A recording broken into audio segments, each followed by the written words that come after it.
December 4 పౌర్ణమి లక్ష్మీవారంతో కలిసి వచ్చింది. ఇక పట్టిందల్లా బంగారమే. ఈ నెల డిసెంబర్ 4వ తేదీ గురువారం పౌర్ణమి తిథి ఏర్పడింది. మార్గశిర మాసంలో వచ్చే పౌర్ణమికి ప్రత్యేకమైన శక్తి ఉందని శాస్త్రాలు చెబుతాయి. మార్గశిర మాసంలోని గురువారాలను లక్ష్మీవారాలు అని పరిగణిస్తారు. కాబట్టి ఈ లక్ష్మీ గురువారం నాడు పౌర్ణమి తిథి ఏర్పడడం చాలా విశేషం అనే చెప్పవచ్చు. ఈ సంవత్సరంలోని చివరి పౌర్ణమి కూడా ఇదే కావడంతో ఈరోజు మరింత శుభప్రదంగా భావించబడుతుంది. ఈ రోజున ఎవరైతే మనస్ఫూర్తిగా లక్ష్మీదేవిని పూజిస్తారో అలాంటి వారి ఇళ్లలో ధనధాన్యాల కొరత లేకుండా లక్ష్మీదేవి అక్కడే తిష్టవేసుకుని కూర్చుంటుందని నమ్మకం. కాబట్టి ఈ మార్గశిర పౌర్ణమి రోజున పాటించాల్సిన పూజా విధానం, నియమాలు, జాగ్రత్తల గురించి ఇప్పుడు మనం ఈ వీడియోలో తెలుసుకుందాం. ఈ నెల డిసెంబర్ 4వ తేదీన లక్ష్మీ గురువారం నాడు మార్గశిర పౌర్ణమి ఏర్పడుతోంది. ఈ గురువారం ఉదయం 8:27 పౌర్ణమి తిథి ప్రారంభమై శుక్రవారం ఉదయం 4:43 వరకు కొనసాగుతుంది. కాబట్టి ఈ శుభదినంలో ప్రతి ఒక్కరూ లక్ష్మీదేవిని పూజించి అఖండ ఐశ్వర్యాన్ని పొందాలని శాస్త్రాలు సూచిస్తున్నాయి. పూజ చేసే ఆడవారు ముందుగా తలస్నానం చేసి ఇంటిని శుభ్రం చేసుకోవాలి. ఇంటి గడపలకు పసుపు రాసి గుమ్మం ముందు ముగ్గు వేయాలి. అనంతరం ఇంట్లో లక్ష్మీదేవిని భక్తితో పూజించాలి. ఈ ప్రత్యేక మార్గశిర పౌర్ణమి నాడు స్నానం చేసేటప్పుడు నీటిలో కొంచెం పసుపు కలపటం ఎంతో శుభప్రదం. ఇలా చేస్తే అదృష్టం, శుభఫలితాలు విపరీతంగా పెరుగుతాయని నమ్మకం. అలాగే ఇంటి గుమ్మం బయట పసుపుతో స్వస్తిక్ గుర్తువేయాలి. ఈ తిథినాడు స్వస్తిక్ వేస్తే మీ ఇంట్లోకి లక్ష్మీదేవి అడుగు పెడుతుందనే నమ్మకం ఉంది. పూజ చేసే ఆడవారు కాళ్లకు పసుపు రాసుకుని నుదుటిమీద కుంకుమ బొట్టు పెట్టుకుని పసుపు రంగు వస్త్రాలు ధరించి లక్ష్మీదేవిని, మహావిష్ణువును పూజించాలి. ఈ పౌర్ణమి నాడు ఇలా పూజ చేసే స్త్రీలకు దీర్ఘ సౌభాగ్యయోగం సిద్ధిస్తుందని శాస్త్రాలు చెబుతాయి. పూజ గదిని శుభ్రం చేసుకుని అక్కడ అష్టదళ పద్మం ముగ్గు వేసి లక్ష్మీదేవి చిత్రానికి గంధం, కుంకుమతో పూజించాలి. ఈ శక్తివంతమైన పౌర్ణమి రోజున వైకుంఠంలో ఉన్న లక్ష్మీదేవి భూమిపైకి వస్తారని పురాణాలు చెబుతాయి. అందువల్ల ఈరోజు లక్ష్మీదేవిని గులాబీ పూలతో అలంకరించి దీపారాధన చేస్తే ఇంట్లో ఉన్న ఆర్థిక సమస్యలు తొలగి సంవత్సరమంతా భోగభాగ్యాలు తరలివస్తాయి. మీకున్న పూజ గదిలో అక్షింతలను సిద్ధం చేసుకోండి. అలాగే ఒక రాగి చెంబుకు పసుపు రాసి కుంకుమ బొట్టు పెట్టి అందులో నిండుగా నీళ్లు పోసి పూజ గదిలోని ఈశాన్య మూలలో పెట్టుకోండి. ఆవు నెయ్యితో 2 దీపాలు వెలిగించి లక్ష్మీదేవిని పూజించండి.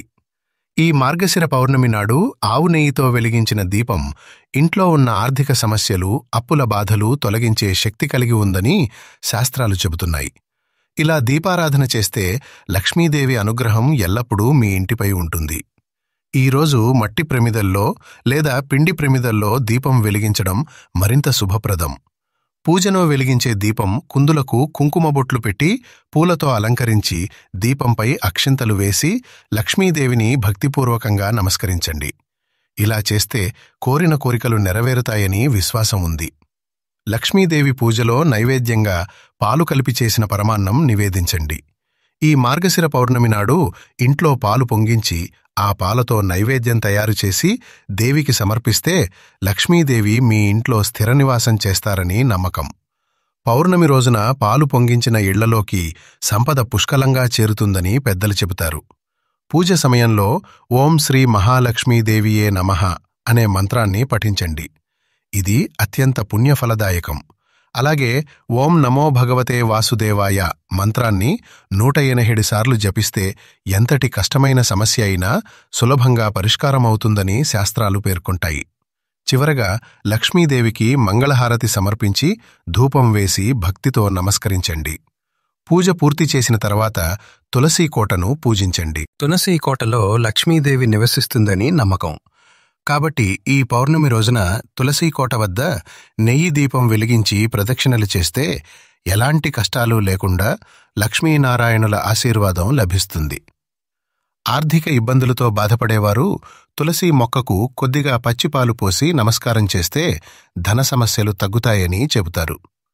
ఈ విధంగా ఉదయం ఇంట్లో దీపారాధన చేసి సాయంత్రం 6 గంటల సమయంలో స్త్రీలు మరోసారి తలస్నానం చేసి ఇల్లంతా పసుపు నీళ్లు చల్లి పూజగదిలో దీపం వెలిగించాలి. తర్వాత మీ ఇంటి గుమ్మం బయట 2 దీపాలు వెలిగిస్తే ఎంతో శుభప్రదం. ఎంతో శక్తివంతమైన ఈ మార్గశిర పౌర్ణమి నాడు రాత్రి సమయంలో ప్రతి ఒక్కరూ చంద్రుడిని దర్శించుకోవడం అత్యంత శుభప్రదం. ఈ రోజున చంద్రకిరణాలకు అసాధారణమైన శక్తి ఉంటుందనని పురాణాలు చెబుతున్నాయి. కావున మీ మనసులో ఏదైనా కోరిక ఉంచుకుని చంద్రుడిని దర్శించి నమస్కారం చేస్తే ఆ కోరిక తప్పకుండా నెరవేరుతుందని విశ్వాసం. అలాగే పాలతో చంద్రుడికి అర్ఘ్యం సమర్పిస్తే దీర్ఘకాలిక అనారోగ్య సమస్యలన్నీ తొలగుతాయని నమ్మకం. ఇక లక్ష్మీదేవికి అత్యంత ప్రీతికరమైన వాటిలో రాళ్ల ఉప్పు ఒకటి. అందువల్ల ఈ పౌర్ణమి నాడు రాళ్ల ఉప్పును కొనుగోలు చేసి ఇంటికి తీసుకురావడం శుభం. ఆ ఉప్పుతో పాటు లక్ష్మీదేవి కటాక్షం కూడా ఇంటిలోకి వస్తుందని పెద్దలు చెబుతారు. ఇక మరీ ముఖ్యంగా పౌర్ణమి నాడు ఒక ఎర్రటి వస్త్రంలో ఆ రాళ్ల ఉప్పును మూటకట్టి ఇంటి గుమ్మం బయట వేలాడదీయాలి. దీనివల్ల ఇంటికి ఉన్న నరదృష్టి, దోషాలు, ప్రతికూల శక్తులు వెంటనే తొలగిపోతాయని విశ్వాసం. దీనితో కుటుంబంలో సుఖసంతోషాలు వెల్లివిరుస్తాయి. ఈ ప్రత్యేకమైన రాత్రి సమయంలో లక్ష్మీదేవి ఇంటి గుమ్మం ముందు సంచరిస్తుందట. అందువల్ల రాత్రి నిద్రపోయే ముందు ఇంటి బయట చెప్పులు లేకుండా శుభ్రంగా ఉంచాలి. చెత్తా చెదారం లేకుండా గుమ్మాన్ని పరిశుభ్రంగా ఉంచితే లక్ష్మీదేవి కటాక్షం వెంటనే లభిస్తుంది. అలాగే ఈ పౌర్ణమి నాడు రావి చెట్టును పూజించటం కోటి జన్మల పుణ్య ఫలితాన్ని ఇస్తుందని గ్రంథాలు చెబుతాయి. రావి చెట్టులో దేవతలు నివసిస్తారని నమ్మకం. కాబట్టి ఏదైనా దేవాలయానికి వెళ్లి రావి చెట్టు కింద దీపం వెలిగించి ప్రదక్షిణాలు చేస్తే జాతక దోషాలు తొలగి అదృష్టం అభివృద్ధి చెందుతుంది. రావి ఆకులో విష్ణుమూర్తి స్థిరంగా నివసిస్తారని పురాణ విశ్వాసం. అందుకే ఈ పౌర్ణమి నాడు ఒక రావి ఆకును తెచ్చి ఆ ఆకుపై గంధంతో ఓం అని రాసి మీ బీరువాలో ఉంచితే ఇంటికి శుభం, ఐశ్వర్యం, శాంతి నిలకడగా ఉంటాయి. ఈ శక్తివంతమైన పరిహారాన్ని పాటిస్తే అనవసరపు ఖర్చులు తగ్గి మీ ఇంటి ఆదాయం వృద్ధి చెందుతుంది. అలాగే పౌర్ణమి రోజున చేసే నదీ స్నానాలకు సమస్త పాపాలన్నీ తొలగిపోయి జన్మజన్మల పుణ్యఫలితం కలుగుతుంది. కాబట్టి ఈ రోజున ప్రతి ఒక్కరూ నదీ స్నానాలు చేయటానికి ప్రయత్నించండి. అలాగే ఈ మార్గశిర పౌర్ణమి నాడు సాయంత్రం సమయంలో మీ ఇల్లంతా తప్పనిసరిగా సాంబ్రాణి పొగను వేయండి. పౌర్ణమి రోజున ఇంట్లో సాంబ్రాణి ధూపం వేస్తే మీ ఇంట్లో ఉన్న దరిద్ర దేవత వెంటనే బయటికి వెళ్ళిపోయి మీ ఇంటికి మంచి రోజులు ప్రారంభమవుతాయి. మీ జీవితంలో ఏమీ లేని స్థాయి నుండి గొప్ప స్థాయికి అభివృద్ధి చెందాలనుకుంటే ఈ పౌర్ణమి నాడు ఒక చిన్న లక్ష్మీదేవి ఫోటోని తెచ్చుకొని మీ పూజ గదిలో కానీ మీ బీరువాలో కానీ పెట్టుకోండి. మీ ఇంట్లో ఉన్న ధనం రెండింతలయ్యి ఆర్థికంగా బాగా అభివృద్ధి చెందుతారు. లక్ష్మీదేవికి ఇష్టమైన ఈ పౌర్ణమి నాడు స్త్రీలు కంటతడి పెట్టకూడదు. అలాగే భార్యాభర్తలు గొడవ పడకూడదు.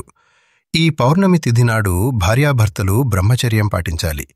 విశేషంగా ఈ రోజున స్త్రీలు ఉపవాసం ఉంటే చాలా మంచిది.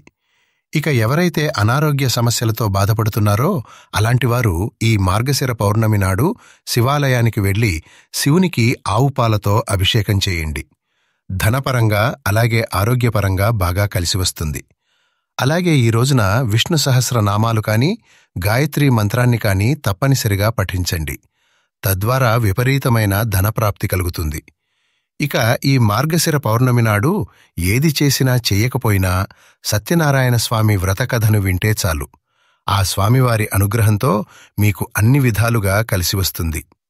ఇక ఈ రోజున చేసే దానాలకు కూడా రెట్టింపు పుణ్య ఫలితం లభిస్తుంది. కాబట్టి అవసరంలో ఉన్న పేదలకు ఆహారాన్ని దానం చేసి లక్ష్మీదేవి అనుగ్రహాన్ని పొందండి. అలాగే ఈ మార్గశిర పౌర్ణమి నాడు మీ ఇంటికి ఒక కొత్త తులసి మొక్కను తెచ్చుకుంటే మీ ఇంట్లో లక్ష్మీదేవి తిష్ట వేసుకుని కూర్చుంటుంది. ఈ విధంగా ఈ మార్గశిర పౌర్ణమి నాడు లక్ష్మీదేవిని పూజించి అష్టైశ్వర్యాలను పొందండి.